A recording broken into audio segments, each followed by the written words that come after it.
Hi guys, this is just back of my backyard. I'm planning to grow garden here this year.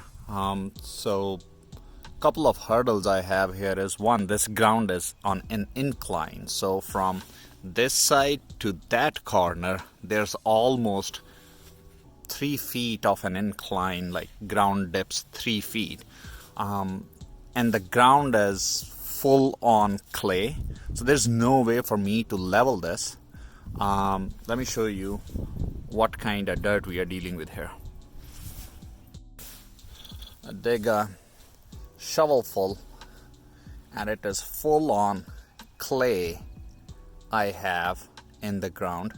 So what we're gonna do is, to amend this, I'm gonna put a layer of paper.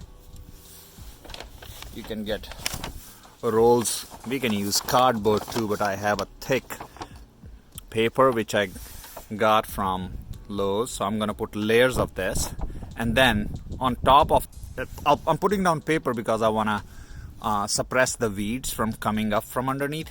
And then on top of paper I am going to put homemade compost. And here's the pile of homemade compost I have, which I started last year. When I started this, the whole thing was up to the top, and it's primarily leaves, and it has reduced down to almost less than the half of the original volume. So I'm expecting this to be filled with nutrients, and once I spread it over on the clay, it would support the crop of corn for the whole year. So without ado, I'm gonna get to it.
So there it is, guys. I have covered almost 8 by 8 surface, 8 feet by 8 feet surface with compost. I put the layer of paper, put compost in there, and now I've put black tarp over it. So we'll let it wait for another 15-20 days until I pass the danger of frost, and then I'm gonna plant corn in it. Let me know how you like it. If you have clay soil, how you deal with it. Looking forward to your feedback. Thanks. Bye.